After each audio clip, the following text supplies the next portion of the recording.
NERNST, ननस्ट equation, ननस्ट sir ई। तो देख लेते हैं क्या रिलेशन कह रहा है ये। अभी पहले समझ लेंगे, उसके बाद हम लिखेंगे EMN पॉजिटिव अपॉन एम। जब किसी मेटल के ऊपर चार्ज आ जाता है तो वो इलेक्ट्रोलाइट को रिप्रेजेंट कर रहा है, आयन को रिप्रेजेंट कर रहा है, और एम है तो मेटल है, इलेक्ट्रोड है, बराबर। E naught MN positive upon M minus RT upon NF, natural log, ये Ln है, M अपॉन MN पॉजिटिव। ये है लाला fundamental Nernst equation. EMN positive upon M क्या है?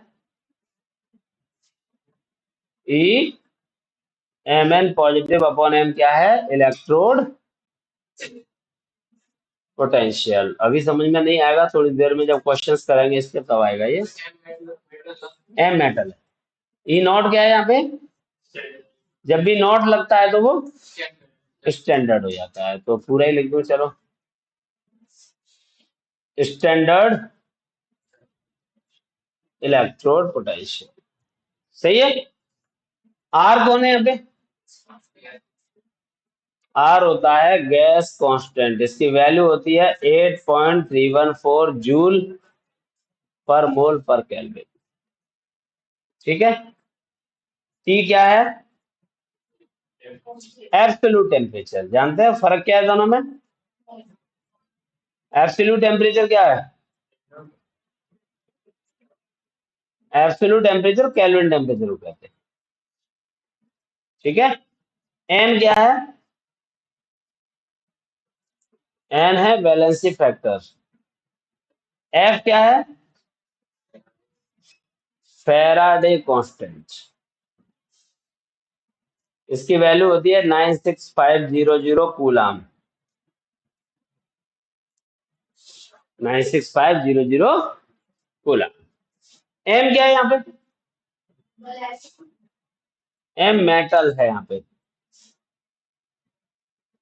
ठीक है। और एम एन पॉजिटिव उस मेटल का इलेक्ट्रोलाइट है, इसे आयन के फॉर्म में रिप्रेजेंट किया जाता है।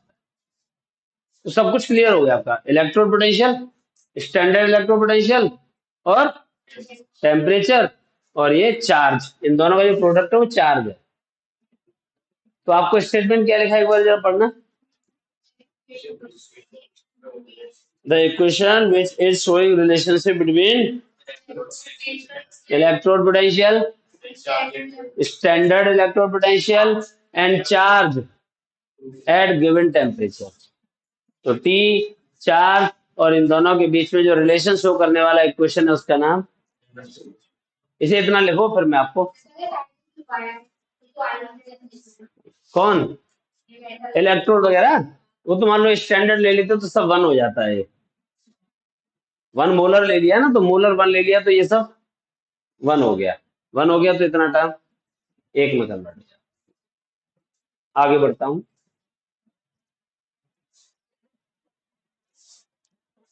नेचुरल लॉग क्या होता है बेटा?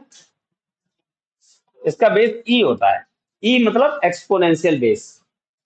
ये किसके बराबर है? 2.303 कॉमन लॉग, जिसका के बेस 10 होता है। हमें जो न्यूमेरिकल करने होते हैं उसमें बेस 10 लेके चलते हैं हमेशा। जब भी लॉग के क्वेश्चंस करने होंगे तो बेस 10 लेके चलना होता है। तो इसका मतलब जब भी नेचुरल लॉग होगा उसको कॉमन लॉग में बदलना होगा, और जब भी बदलोगे तो इसकी जगह पे इसका मल्टीप्लाई हो जाएगा, बाकी कोई फेरबदल नहीं। तो क्या फॉर्मूला बना फिर? E M N positive upon M बराबर E naught M N positive upon M minus 2.303 RT upon M, क्योंकि इसका मल्टीप्लाई हो गया इसमें। लॉग अब एल एन में लिख करके LOG लिखेंगे, M upon M N positive. समझ में आया आपको? ये एक स्टैंडर्ड फॉर्मूला है। अब ये हमें समझ में नहीं आया अभी तक,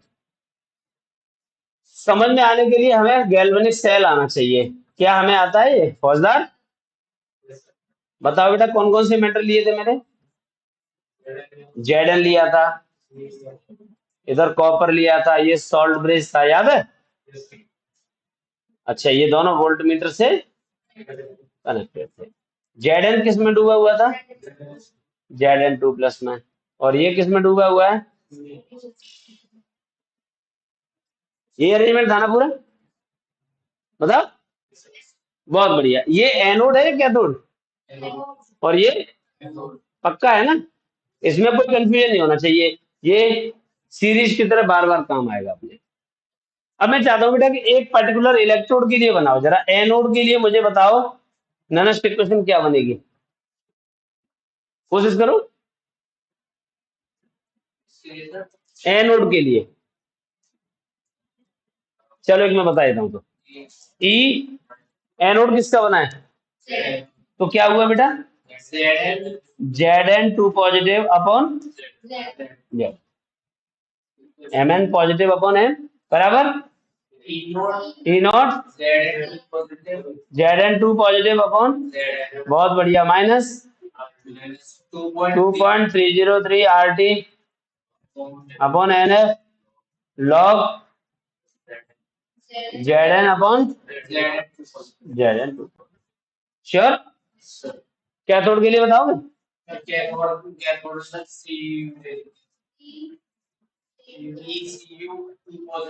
बोलो जरा। E C U 2 positive upon C U minus, या बराबर तो नहीं है? बराबर है। फिर E naught C U 2 positive upon C U minus 2.303 R T upon N F log C U upon C U 2 positive. आपको समझ आया कि नहीं? एनोड कैथोड दोनों के लिए बना लिया। इनके अलावा मैं कोई अगर दूसरा सेल दे दूं, कोई दूसरे मेटल दे दूं, तो उसके लिए बना लोगे? आपको आया समझ बेटा? हाँ, हाँ गैल्वेनिक सेल ही हमारे सिलेबस में है, उसी की पढ़ाएंगे बस। मतलब बाकी सेल है उनके लिए ये सब क्रियाक्रम नहीं करने, केवल सेल का इंट्रोडक्शन पढ़ना है। गैल्वेनिक सेल के चित्र उड़ाने हैं एक एक लाइन को लेके। तो ये आपको कॉमन फॉर्मूला हो गया सबके लिए। एम मतलब मेटल के लिए। अब मेटल कौन सा है? जेडन है तो जेडन के लिए बना दिया, कॉपर है तो कॉपर के लिए बना दिया। अच्छा, अगर मैं पूछूं हाइड्रोजन इलेक्ट्रोड के लिए, याद है तुम्हें हाइड्रोजन इलेक्ट्रोड? हाइड्रोजन इलेक्ट्रोड के केस में मैंने आपको बताया था कि एक इस तरीके का कटोरा ले लेते हैं, कंटेनर। ये प्लेट किसकी है? प्लेटिनम की। ये वायर किसका है? Platinum wire. इसके ऊपर पॉलिश किसकी हो रही है? प्लेटिनम ब्लैक की पॉलिश हो रही है। और इसके ऊपर एक कांच की ट्यूब लगा करके कौन सी गैस भेजेंगे? हाइड्रोजन गैस भेजेंगे। कितने प्रेशर पे? और सॉल्यूशन की कंसंट्रेशन, इसका मतलब क्या हुआ? ये सारी कंडीशन देखो, स्टैंडर्ड कंसंट्रेशन हो गई, स्टैंडर्ड प्रेशर हो गया, टेम्परेचर स्टैंडर्ड है। इस अरेंजमेंट को क्या बोलेंगे हम? Standard hydrogen electrode. मैंने कहा था ना, सी इज वेरी इंपॉर्टेंट, ये बार बार आएगी। सी कौन है? Standard hydrogen electrode. मैं चाहता हूं इसके लिए तुम नमस्ते क्वेश्चन बना के दे। तो क्या होगा? E H positive upon H two बराबर E naught H positive upon H two minus 2.303 R T upon N F log. अब एच पॉजिटिव इलेक्ट्रोड तो हो नहीं सकता ना, ये तो इलेक्ट्रोड अपॉन इलेक्ट्रोलाइट है। इलेक्ट्रोड किसका है यहाँ पे? और प्लेटिनम कैसा होता है? इनर्ट। उसका कोई मतलब है नहीं, उसका कोई मतलब नहीं है, तो हम भी उससे कोई मतलब नहीं रखेंगे, उसे यूनिट मान के चलेंगे, एक मान के चलेंगे। क्या?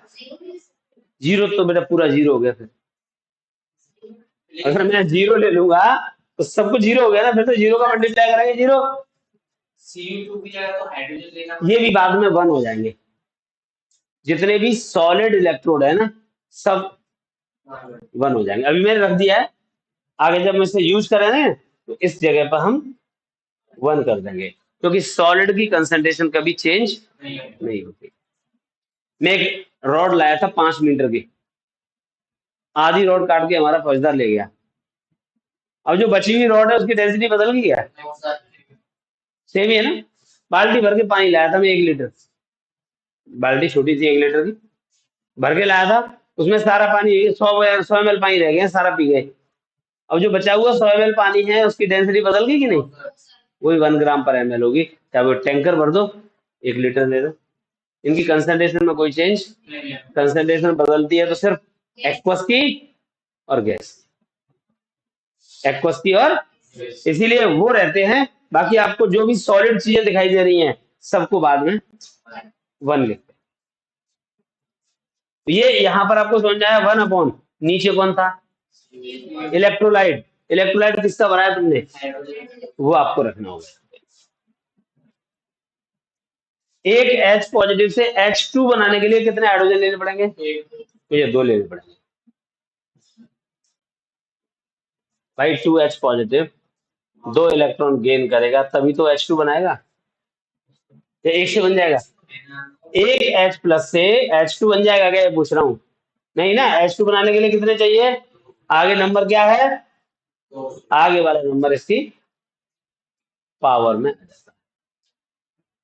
H पॉजिटिव की पावर 2। भाई कितने प्रेशर पे गैस को भेजा जा रहा है, वो यहाँ पे आपको रखा है। तो ये फॉर्मूला किसके लिए बन गया, समझ में आया आपको, बताओ। ननस्ट इक्वेशन, पहले नेचुरल लॉग लिखा फिर कॉमन लॉग, अभी तो फॉर्मूले मेरे बना देंगे हम। लेकिन सबका जो फंडामेंटल है वो यही है। सब में कॉमन चीज क्या है, कि जो मेटल आपके पास है, electrolyte upon metal, electrolyte upon, यहाँ पे भी मेटल अपॉन इलेक्ट्रोलाइट, बाकी सब तो कॉमन है। ये 3 नंबर में न्यूमेरिकल आएगा। ये जो करवा रहा हूँ ये फॉर्मूले लिखने के लिए डायरेक्ट नहीं आएंगे, इनको यूज करके न्यूमेरिकल वो मैं करवाऊंगा। तो फिलहाल इतना और छाप लो, बना लोगे।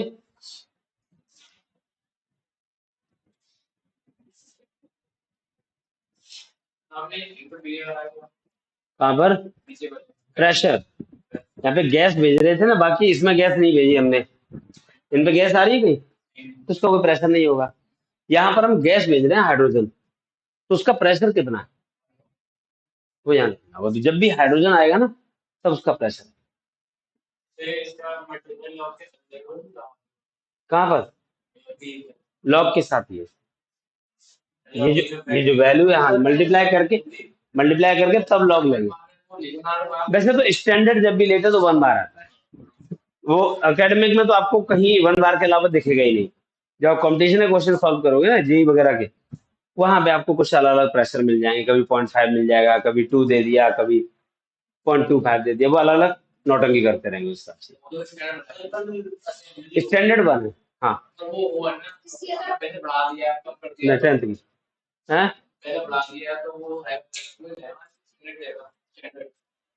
स्टैंडर्ड तो हमारा वही रहेगा, पर वो जो प्रेशर दे रहा है उसे हम यहाँ पे यूज कर लेंगे, कोई इसमें परेशानी नहीं। हटा दूंगे, अच्छा। अब हम हेडिंग डाल रहे हैं Nernst equation for the cell. लिखिए Nernst equation for the cell.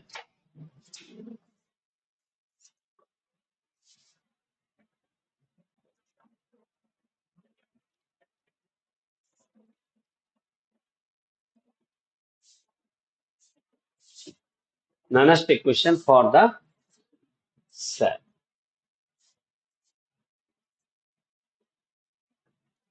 अब सेल के लिए क्या होगा बेटा ननस्ट इक्वेशन, हम जानते हैं ई सेल बराबर क्या होता है, कोई बताएगा,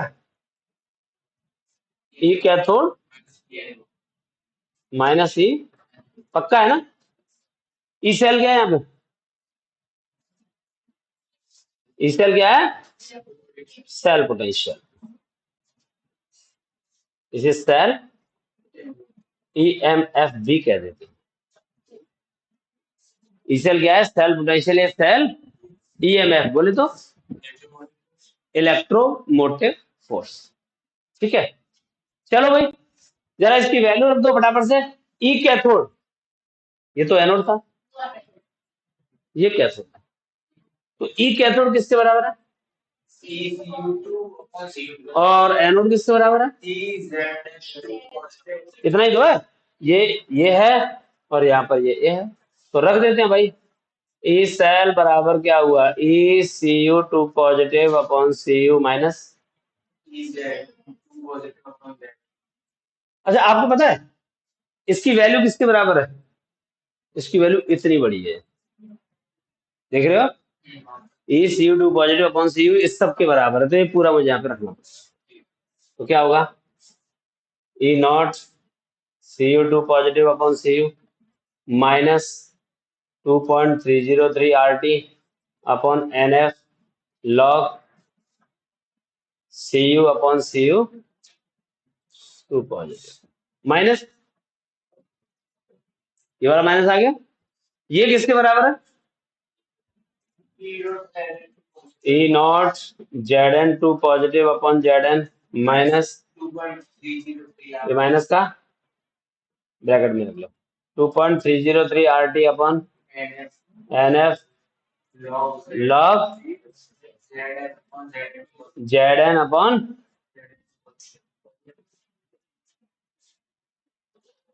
कोई दिक्कत तो है नहीं? क्या करा हमने? कैथोड माइनस एनोड, कैथोड की वैल्यू रखी, एनोड की रखी, ये किसके बराबर है वो रख दिया, ये किसके बराबर है वो रख दिया। दोनों में से कॉमन चेक करो बेटा, कॉमन क्या है?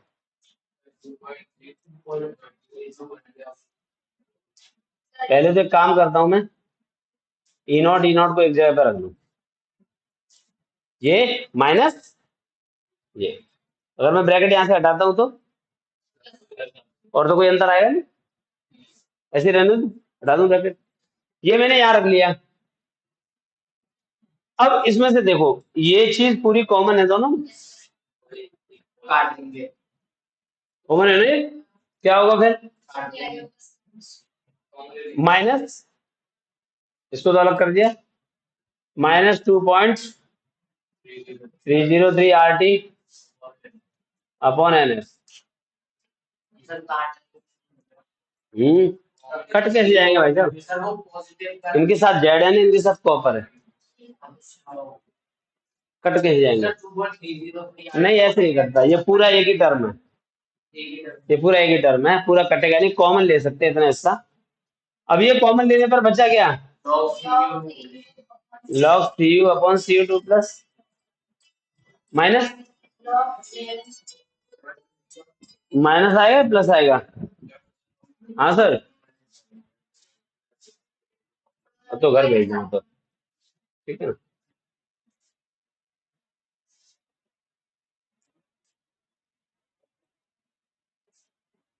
अच्छा ठीक है, चलो चलो ठीक है, ठीक है।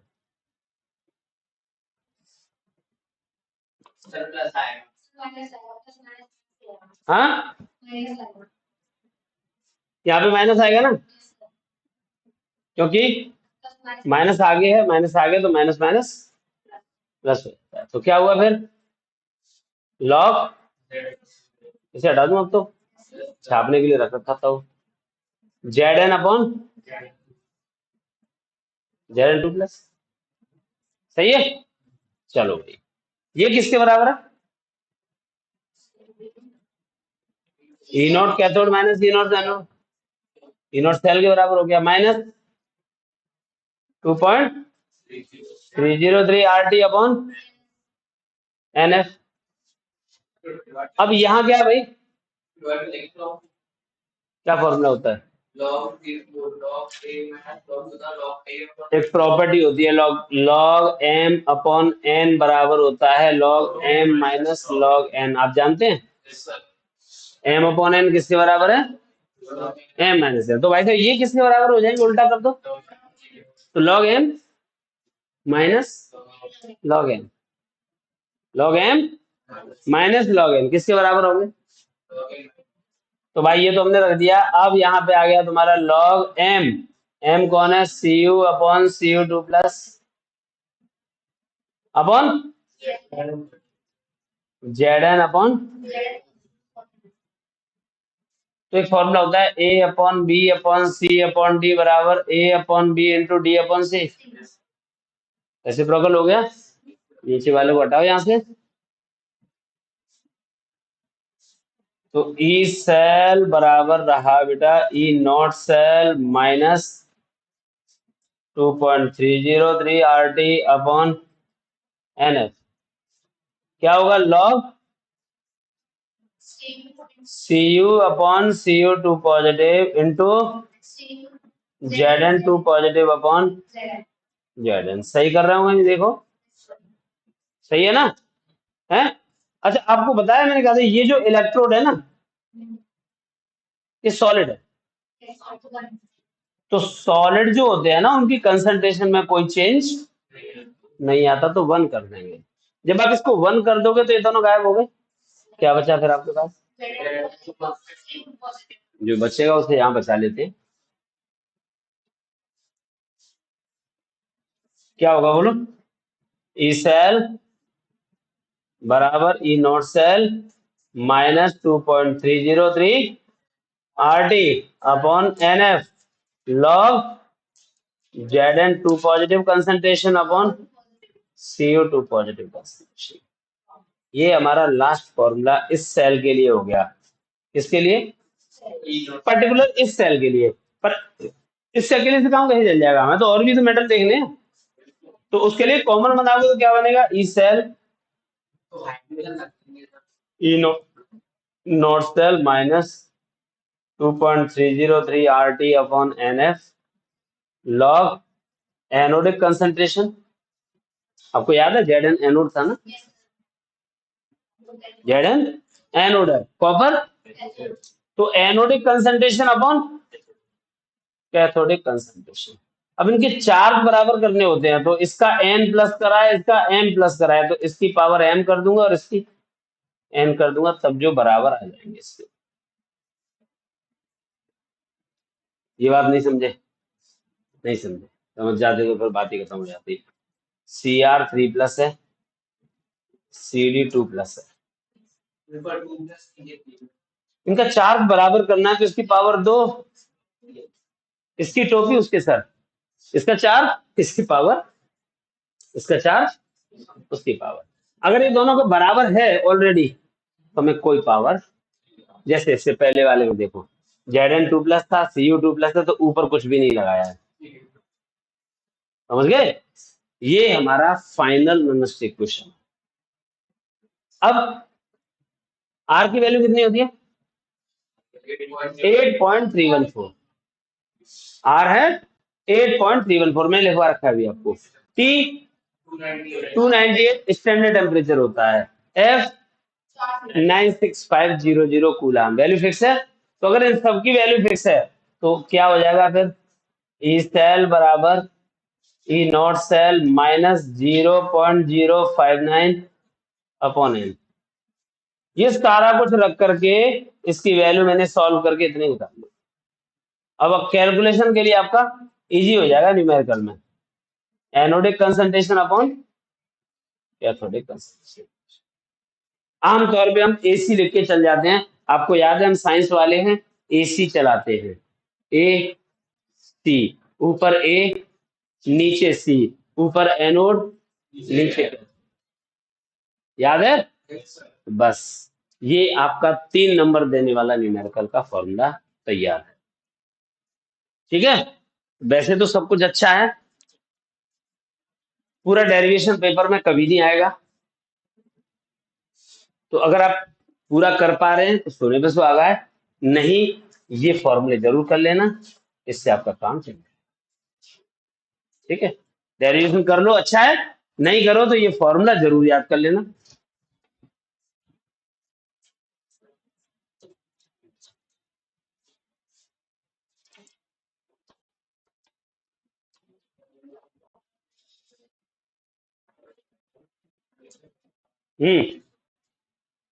क्या कंडीशन है इसकी?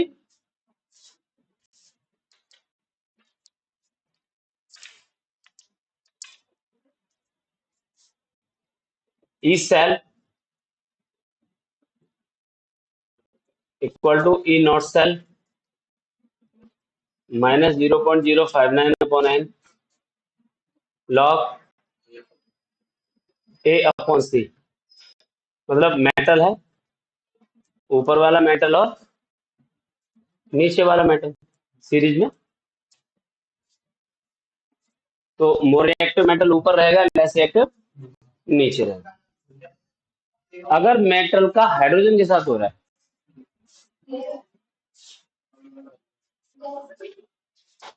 अगर ये तो था मेटल का मेटल के साथ, तो सीधी बात क्या है, ए आपका जो होगा वो मोर रिएक्टिव मेटल और सी आपका लेस रिएक्टिव। उसमें तो कोई फेरबदल है नहीं, सेम जो कल बताया था वही है। अगर एक मेटल है, हाँ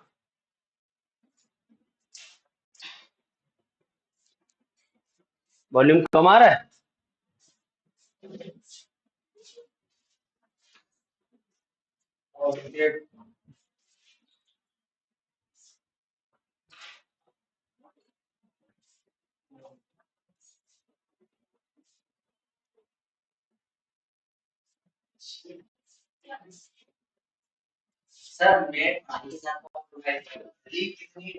ये बिल्कुल सही है।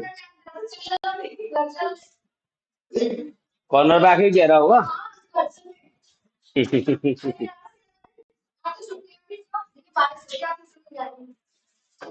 आ रही है आवाज? हाँ, अब ठीक है आवाज?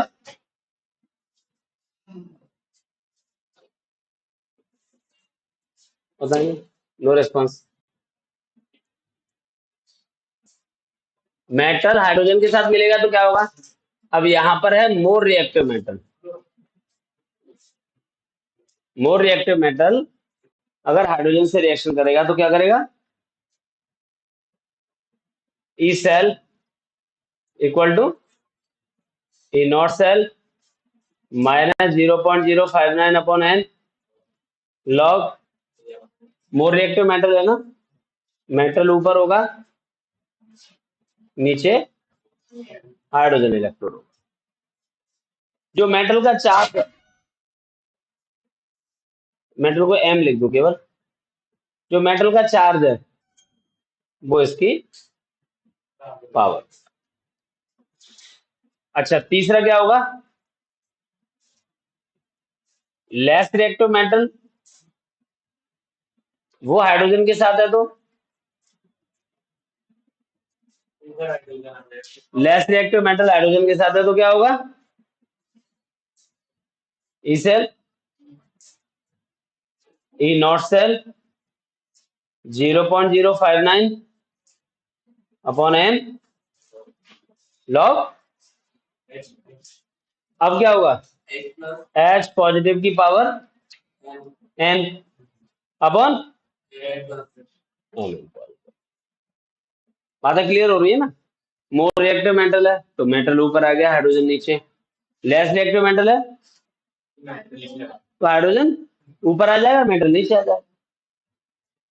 अब अगर नॉन मेटल है और वो हाइड्रोजन के साथ है, तब क्या होना है? E cell E not cell minus 0.059 upon N log 1 upon non metal के ऊपर नेगेटिव पावर इंटू हाइड्रोजन के ऊपर पॉजिटिव पावर। अब जो नॉन मेटल का नंबर होगा वो इनकी पावर के फॉर्म में आ जाएगा, क्योंकि नॉन मेटल मोस्टली सब डायटोमिक फॉर्म में होते हैं। Br2 Cl2 I2 F2 सब 2 है, तो उनका जो 2 है वो पावर में आ जाएगा। तो ये कंडीशन कौन सी रही? ननस्ट इक्वेशन की सारी कंडीशन है। कौन कौन सी? मेटल मेटल के साथ है तो मोर रिएक्टिव मेटल ऊपर, लेस रिएक्टिव नीचे। मोर रिएक्टिव मेटल हाइड्रोजन के साथ होगा तो मेटल ऊपर, हाइड्रोजन नीचे। और क्या? लेस रिएक्टिव के साथ है तो हाइड्रोजन ऊपर आ गया, मेटल नीचे आ गया। और ये नॉन मेटल के साथ, तो ये चारों फार्मूले आप पीछे लिख लो कॉपी में, फिर मैं एक क्वेश्चन कराता हूँ सबका एक एक, आपको चीजें क्लियर हो जाए। बेसिकली हमारे हेलोजन है वो काम आते हैं, बाकी और तो कोई आता नहीं इसमें, और आएगा नहीं तो फिर क्या है, इसकी पावर नहीं लिखनी।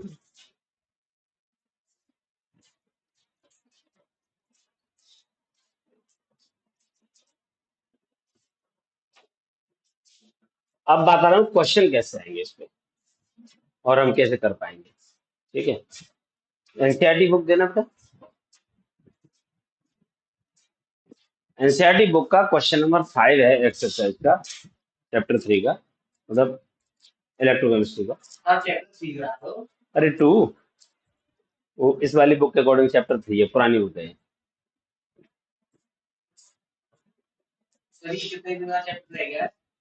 अभी चलेगा तो 4-6 दिन से चलेगा ये।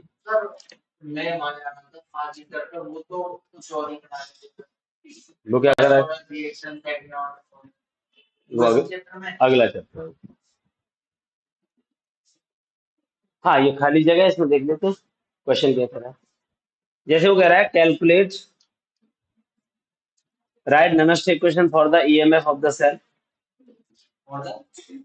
सेल सेल के लिए ननस्ट इक्वेशन एम जी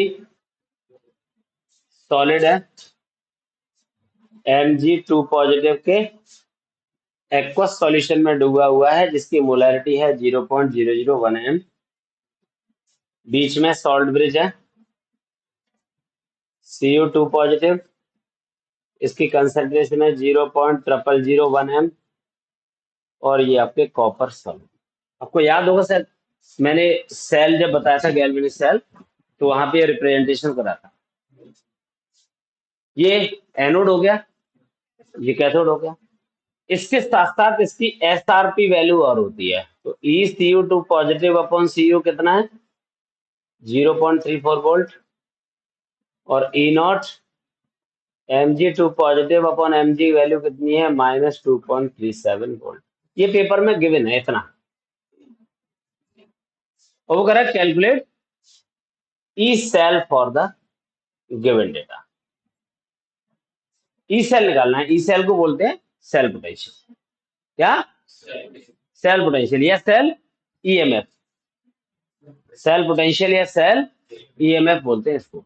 अब ये निकालना है तो बेटा ये जो डेटा गिवन है उसके लिए आपको पहले ननस्ट इक्वेशन लिखना होगा, और ननस्ट इक्वेशन के लिए आपको सीरीज याद होनी चाहिए। आपको सीरीज लिखाई है क्या मैंने, क्या है सीरीज बताओ जरा, मेटल वाली सीरीज याद है कि नहीं?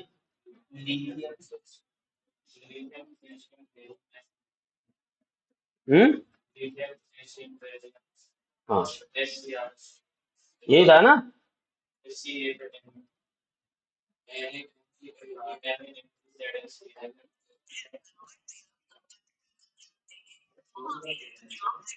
अरे वाह, सुनो, लिखवा सरकाना मांगे आलू मंजन कर, पैको सीढ़ी कोई नहीं सोना पड़ा है, कुतिया आ गया पिटाई। पूरी सीरीज है। तो मैंने कहा जो सीरीज में एलिमेंट ऊपर है वो एनोड का काम करता है, और नीचे वाला, तो हमारे इस फॉर्मूले में जो एनोड है वो ऊपर रहता है और कैथोड है वो, तो भाई Mg और Cu में से चेक करो ऊपर कौन है और नीचे, तो ये एनोड है और ये कैथोड। तो अगर मैं इसके लिए फॉर्मूला बनाता हूं, ये जानते हो ई सेल, दोनों ही मेटल है ना, तो ये वाला फॉर्मूला काम कर रहा है। E cell E not cell, अब ई नॉट सेल किसके बराबर होता है, E naught cathode minus E naught, E naught cathode minus, बताओ इनमें से कौन कैथोड है कौन एनोड है। ये बेटा हमें लिखना आना चाहिए, ये कैथोड हो गया माइनस, और ये आपका एनोड है। जो मैं कर रहा हूं ये आपको बोर्ड में भी करना है और रेगुलर प्रैक्टिस में लाना है। E naught cathode minus E naught minus, फिर क्या हमारे फॉर्मूले 0.0, 59 अपॉन एन लॉग, ऊपर किसको रखना है, एनोड को, नीचे किसको रखना है, तो एनोड इसमें से कौन है, तो Mg2 पॉजिटिव अपॉन, क्या आप ये फॉर्मूला बना पाएंगे, अगर आप ये कर लेंगे तो आपका 100% क्वेश्चन सॉल्व हो जाएगा, कहीं कोई गलती नहीं है। अब आ जाओ, इसकी वैल्यू कितनी है, ई नॉट की वैल्यू है 0.34 माइनस 2.37, ठीक है भाई, ये तो आ गया इसकी जगह पर, माइनस 0.059 अपॉन एन कितना आएगा, ये जो चार्ज है ना इन पे बराबर करने के बाद वो चार्ज जो आ रहा है कॉमन चार्ज, वो इसका चार्ज होगा, दो इस पे भी है दो इस पे भी है, कॉमन दो ही है ना। इन केस अगर ऐसा होता जैसे एक Cr3+ है, नीचे Cd2+ आ गया, अब क्या करेंगे भाई, इस पे 3 है तो इसकी पावर 2 कर देंगे, इस पे 2 है तो पावर 3 कर देंगे, 3 2 जा 6, ये एन की वैल्यू होगी, एन की वैल्यू 6 हो जाती है। मतलब ऊपर नीचे चार्ज को बराबर करने के बाद जो चार्ज निकल के आ रहा है वो आपका एन, तो यहाँ तो 2 और 2 थे बराबर है, तो कोई पावर लाने की जरूरत नहीं है, इसलिए एन की वैल्यू 2 है। लॉग एमजी की कंसंट्रेशन कितनी है, 0.001, और कॉपर की 0001, 1 2 3 1 2 3 4, ये 4 डिजिट है, डेसिमल से डेसिमल हटाएंगे तो एक जीरो बढ़ गई, लॉग 10 आ गया, लॉग 10 की वैल्यू 1 होती है, लॉग लेना आता है ना? नहीं, लॉग की वैल्यू याद निकालना आता है ना आपको, आना चाहिए, तो आ जाएगा 2.71, ये आ गया, माइनस 0.059 अपॉन 2 लॉग 10 की वैल्यू, क्योंकि log 10 बराबर 1 है तो ये पूरा हट गया, ये आ गया, इस केस में डिवाइड किया तो 2.71 माइनस 0.0295, दो का इसमें डिवाइड कर लिया हमने, अब इसको इसमें से माइनस करो, कितना आएगा भाई, 2.71 और 0.0295, 5 0 8 6 7 1.68 वोल्ट आ गया, हाँ 2 2.68 वोल्ट इसका आंसर, समझ में आ गया क्वेश्चन सॉल्व करना है। अच्छा, इसे तो कॉपी कर लो, फिर 2 3 क्वेश्चन मैं आपको देता हूँ अभी।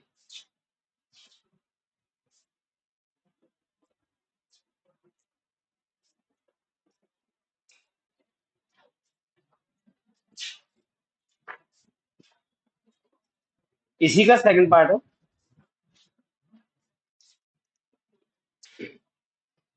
इसी क्वेश्चन का सेकंड पार्ट, ये भी हटा ही देता हूँ।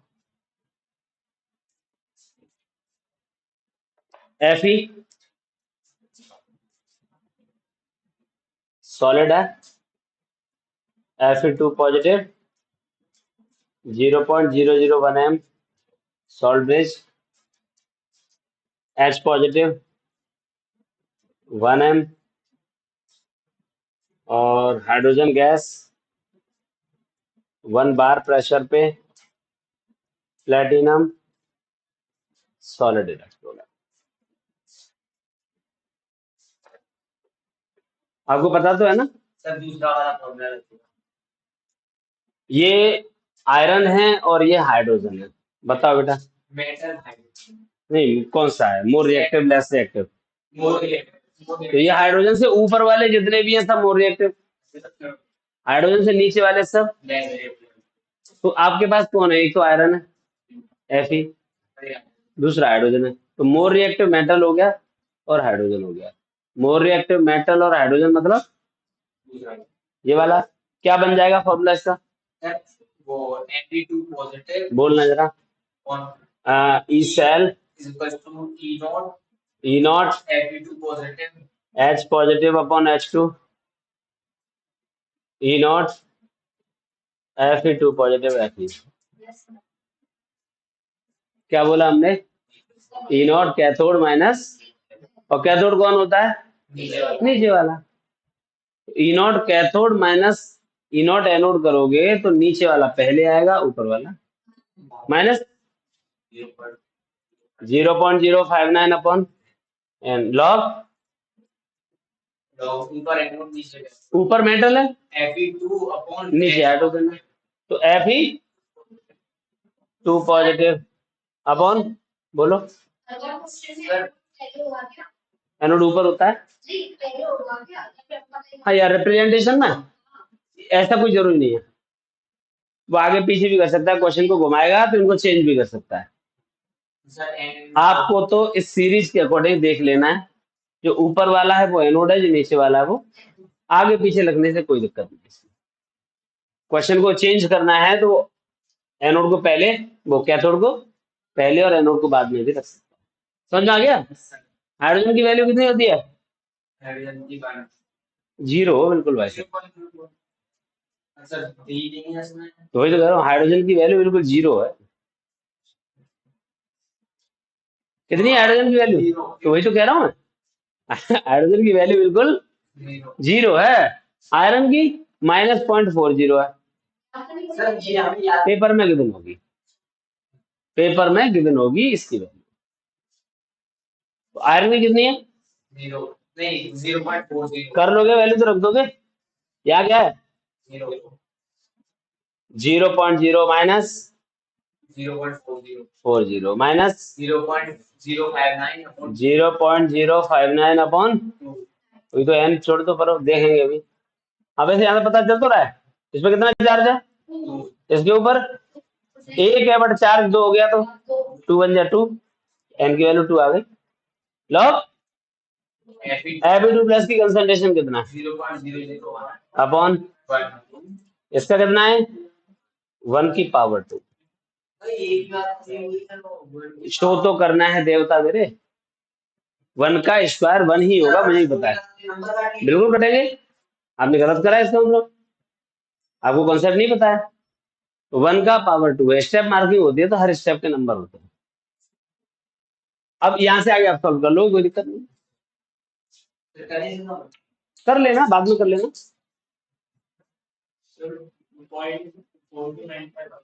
हो जाएगा बिल्कुल ठीक है, कोई दिक्कत नहीं। अगला क्वेश्चन है बेटा, इसमें यहाँ पे क्या आ रहा है, लॉग 1 इंटू 10 की power -3।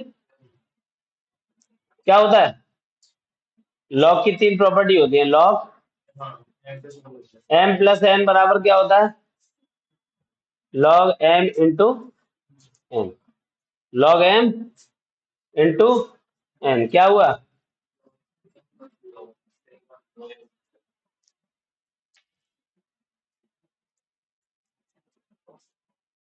Log m into n बराबर है log m plus log n। Log 1 into 10 की पावर -3 क्या रहा बेटा, लॉग 1 प्लस, ये m है, ये n है, m into n, m plus log n लिख दिया। अच्छा, एक होती है लॉग m की पावर n, ये तो प्रॉपर्टी है दोनों। तो 10 की पावर -3, 10 की पावर -3, -3 कहाँ आ जाएगा आगे, तो क्या हुआ फिर, पूरा अगर मैं लिखूं तो log 1 प्लस -3 log 10। log 1 की वैल्यू पता है ना आपको, जितनी जीरो होती है वो log की वैल्यू होती है। log 1 में कोई जीरो नहीं है तो जीरो है, log 10 में एक जीरो है तो 1 हो गया, log 100 में 2 जीरो है तो log 100 की वैल्यू 2 हो गई, 1000 में 3 है, 10,000 में 4, जितनी जीरो वो log की वैल्यू, इसमें कोई जीरो है नहीं इसलिए वो जीरो है। प्लस माइनस log 10 की वैल्यू 1 होती है, तो क्या आ गया फिर ये, कितनी वैल्यू हो गई -3। तो यहाँ पर मैं क्या आ जा सॉल्व करके रख दूंगा, मैथ सॉल्व करने में दिमाग सा खराब हो। अरे कुछ नहीं यार, इसमें -3 तो आ गया इसे पूरे सॉल्व करके, माइनस माइनस प्लस हो जाएगा, 3 का मल्टीप्लाई कर दो, 2 का डिवाइड करके इसमें से माइनस कर दो, आंसर आ जाएगा। समझ आ गया? चलो अगला क्वेश्चन। ये ऊपर वाले क्वेश्चन तो हो गए ना, जगह खाली कर दूं। हाँ, अगला क्वेश्चन देखते हैं इसका, थर्ड वाला। एस एन सॉलिड है, SN2 प्लस एक्वस है, एक्वस की वैल्यू होगी ना 0.050 m। फिर सॉल्व रिस्ट, फिर है मुन्ना H पॉजिटिव 0.020 m। अब ये क्या है? हाइड्रोजन गैस, कितने पे? 1 बार प्लेटिनम सॉलिड। जब भी हाइड्रोजन आएगा तो उसके साथ में प्लेटिनम इलेक्ट्रोड शो करना ही होता है, क्योंकि आपको याद होगा SHE में प्लेटिनम इलेक्ट्रोड लिया था कल। कौन सा लगेगा इसमें?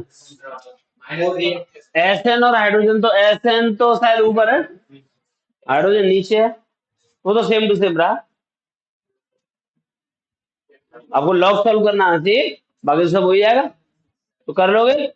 फोर्थ वाला बताओ, चलो ये थर्ड हो गया, फोर्थ वाले में बताओ। पीटी, ये लग भी जाता पीटी है, एस कर रही है। Br negative 0.010 m, Br2 liquid, H positive 0.030 m, hydrogen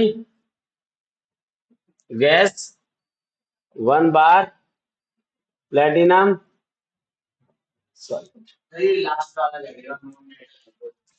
अब इसमें कौन है? Br आ गया और हाइड्रोजन आ गया। Br क्या है सर? ब्रोमियम। ब्रोमीन क्या है नहीं पता? ब्रोमीन लिक्विड नॉन मेटल है, मैंने एक सीरीज बताई थी दोनों, ये मेटल वाली है, नॉन मेटल वाली अलग से लिखा रखी है। तो ये नॉन मेटल का हाइड्रोजन के साथ है, कौन सा फॉर्मूला भाई? बताओ क्या लिखना है मुझे? Sir E cell equal to sir E not. अभी तक मैंने सिर्फ मेटल की बात करी है, नॉन मेटल के बारे में कुछ बताया नहीं आपको। जब भी हाइड्रोजन नॉन मेटल के साथ आएगा तो हाइड्रोजन हमेशा कैथोड होगा और नॉन मेटल एनोड होगा। क्या? हाँ, जब भी नॉन मेटल हाइड्रोजन के साथ आएगा तो एनोड कौन रहेगा? नॉन मेटल रहेगा, और हाइड्रोजन हमेशा कैथोड रहेगा। इस बात को भले कहीं मेंशन कर लो अपनी कॉपी में। तो अब बताओ, कैथोड माइनस एनोड होता है तो E naught H positive upon H2 minus, कौन है दूसरा? Br2 अपन Br नेगेटिव। समझ आया? Br2 से Br नेगेटिव क्यों बना? क्योंकि रिडक्शन में इलेक्ट्रॉन गेन करते हैं, ये सब रिडक्शन के फॉर्म में तो लिख रहे थे हम तब से, इलेक्ट्रॉन गेन करते हैं, तो Br2 ने इलेक्ट्रॉन गेन करके Br नेगेटिव बना minus 0.059 upon N log. Anode upon cathode होता है, बट ये दोनों कहाँ रहते हैं? नीचे रहते हैं। तो Br नेगेटिव उसकी पावर 2, H पॉजिटिव यहाँ पे पावर कितनी आ गई? -1 है और पावर 2 है, तो n की वैल्यू 2 आ जाएगी। बताओ कोई शक? पक्का समझ में आ गया? लॉग लेना आता है नहीं हम लोग? 11 थर्मोडायनेमिक्स इक्विलिब्रियम बिल्कुल नहीं पढ़ा है?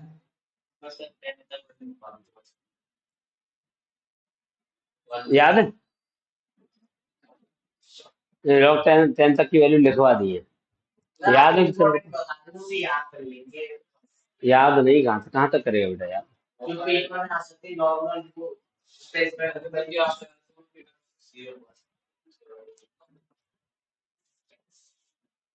वो आईआईटी कानपुर में कौन है फिजिक्स के टीचर? ऐसे बताया था मैंने आपको। हाँ, एच सी वर्मा सर ने क्या कहा था, बच्चे रट के आ जाते हैं, आईआईटी क्वालिफाई भी कर लेते हैं, फिर वो आते हैं आईआईटी कानपुर में, फिर उनके लिए काउंसलर लगाने पड़ते हैं, काउंसलिंग भी करते हैं, लेकिन फिर भी नहीं आते तो लटक जाते हैं पंखे से। तो क्यों करते हैं? तो रटा हुआ है, कॉन्सेप्ट नहीं पता उनको क्या है। आप रट लो, अच्छी बात है, मैं मना नहीं कर रहा, रटना तो पड़ता ही है, बिना रटे कैसे काम चलेगा। लेकिन रट के अगर आप समझ के रटोगे ना, रटना आसान हो जाएगा। दूसरा, उसके पीछे की कहानी पता होगा, पीछे की कहानी पता होगा तो फिर आप पैनिक नहीं होंगे उसके लिए, आपको पता है कि आया कहाँ से है। नहीं तो हम रट तो लेते हैं, दिमाग में ये चक्की घूमती रहती है, आया कहाँ से होगा, कैसे आया होगा, कहाँ से बने। उसके पीछे की कहानी पता होगा तो हम आराम से उसे यूज कर लेते हैं और भूलते भी कम है। आईएएस पीसीएस की तैयारी करने वाले कोई भी क्वेश्चन आंसर नहीं रटते, वो पूरी डिटेल थ्योरी पढ़ते हैं। 24 सब्जेक्ट होते हैं आईएएस के लिए। हाँ, सारा एनसीईआरटी बेस्ड होता है, एनसीईआरटी पढ़ते हैं सारे, 6 क्लास से लेकर के 10th क्लास तक की एनसीईआरटी बुक्स पढ़ते हैं। जिसने पूरी कर ली उसका आईएएस आराम से क्वालिफाई हो जाता है। 6 से 10 तक में क्या होता है, सारा बेसिक होता है, सब कुछ याद कर लेते हैं, सब कुछ याद कर लेते हैं, आराम से कॉन्सेप्ट को क्लियर करके रखते हैं। कहीं से भी क्वेश्चन पूछ ले, उसके आगे पीछे की पूरी कहानी पता होता है, आंसर प्रॉपर आ जाता है। रटे हुए में हमेशा कंफ्यूजन रहता है, तो पता नहीं ये इसकी वैल्यू थी, ये इसकी वैल्यू थी, ठीक है ना। तो कोई बात नहीं, आप रटना चाहते हैं रटवा देंगे, कोई दिक्कत नहीं, लेकिन कॉन्सेप्ट समझना भी आना चाहिए। तो आपको क्वेश्चन देख करके फॉर्मूला बनाने का जो तरकीब है वो आगे की नहीं होता, कंफर्म है। 100% 3 मार्क्स से न्यूमेरिकल बोर्ड एग्जाम में इस पे आना है। तो ये अगर आपको आता है तो आप आराम से क्वेश्चन सॉल्व कर लोगे, नहीं आता है तो आपको बहुत दिक्कत हो सकती है इसमें, ठीक है। तो चलो ठीक है, आ गया समझ में तो।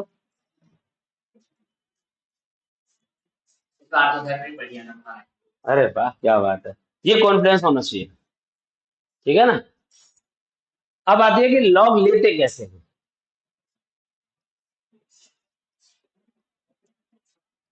लॉग कैसे लेते हैं? लॉग लेना आता है? नहीं, लॉग के कुछ रूल्स होते हैं बेटा। वैल्यू वैल्यू को कैसे लिखेंगे? Right value in scientific notation. Value क्या में लिखना है, जानते हो साइंटिफिक नोटेशन? एक डिजिट के बाद डेसिमल लगाने का जो मोड है ना, वो आपका साइंटिफिक नोटेशन है। जैसे आ गया 563.2, इसका हो गया 5.632 इंटू 10⁻1² एक डिजिट के बाद डेसिमल लगाकर लिखने का जो मोड है वो है आपका साइंटिफिक नोटेशन।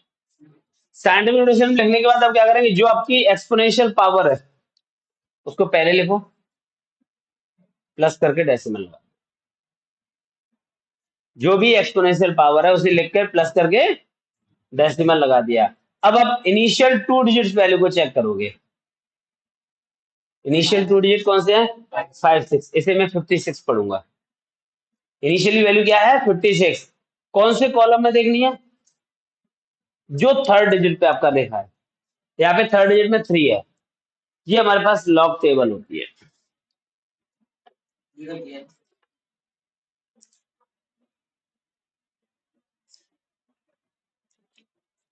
ये बेटा लॉग टेबल है।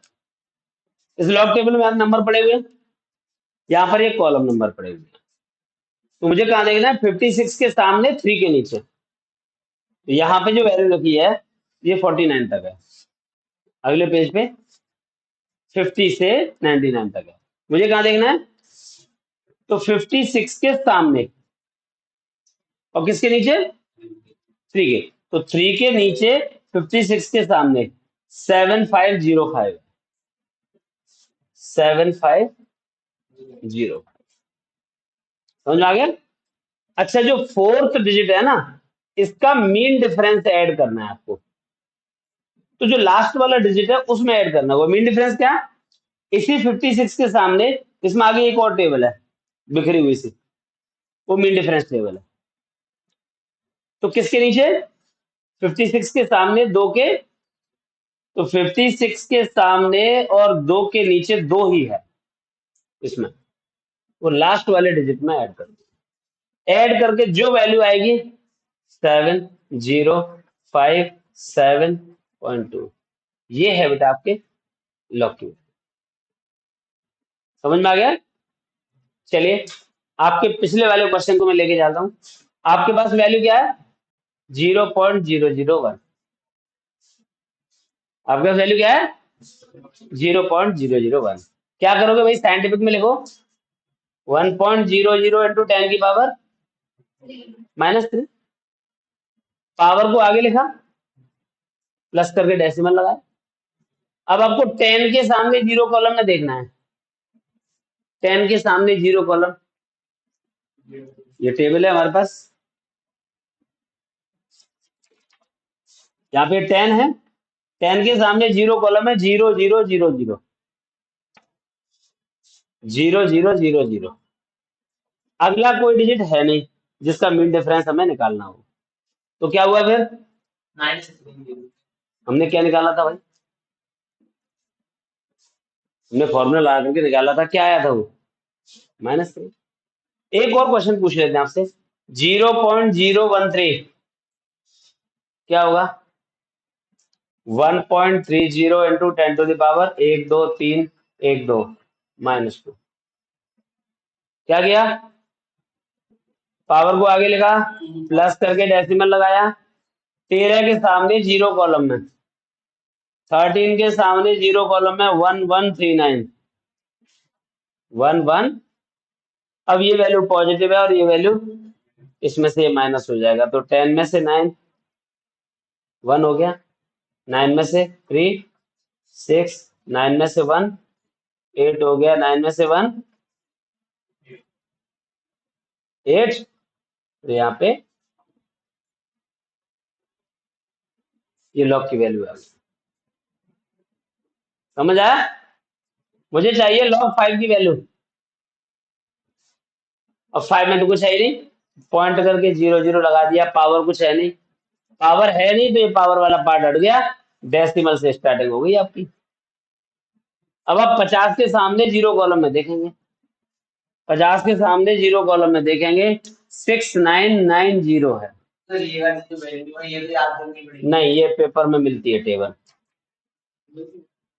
टेबल पेपर में मिलती है। बस ये वैल्यू होगी लॉग 5 की, ये टेबल पेपर में मिलेगी, याद नहीं करनी है, आपको देखना आना चाहिए बस। जैसे ये क्वेश्चन था, अब इस क्वेश्चन में अगर हम वैल्यू पुट करेंगे तो क्या आएगा? क्योंकि वैल्यू दे रखी है ना, ये सॉल्व तो करना पड़ेगा। सॉल्व करके क्या आएगा? वो जो आएगा उसका फिर हमें लॉग लेने का मेथड आपको आ जाना चाहिए। समझ में आया नहीं? मीन डिफरेंस का आपके पास अगर 4 डिजिट है ना या उससे ज्यादा है, तब मीन डिफरेंस चाहिए होगा। 6999 ये वैल्यू है मेरे पास, इसका लॉग निकालना है मुझे। तो लॉग निकालना है तो 6 पॉइंट इंटू 10 की पावर 4 हो गया, 1 2 3 4 लेफ्ट में चले। पावर को आगे लिखा, प्लस करके डेसिमल लगाया। 69 के सामने 9th कॉलम में टेबल देखनी है, तो 69 के सामने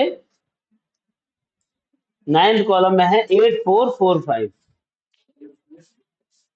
8445 वैल्यू है। ठीक है, अगला डिजिट क्या है आपका? 9, उसका देखना है मीन डिफरेंस, तो उसी 69 के सामने मीन डिफरेंस टेबल में देखेंगे 9 के नीचे, 9 के नीचे इसके सामने देखना था अपने को 69, 6 आ रहा है, तो इस 6 को लास्ट वाले डिजिट में ऐड कर दिया। 6 और 5 11 हो गया, 5 हो गया, 4 8 पॉइंट, समझ में आ गया? तो लॉग कैसा भी हो बड़े आराम से आप सॉल्व कर, अरे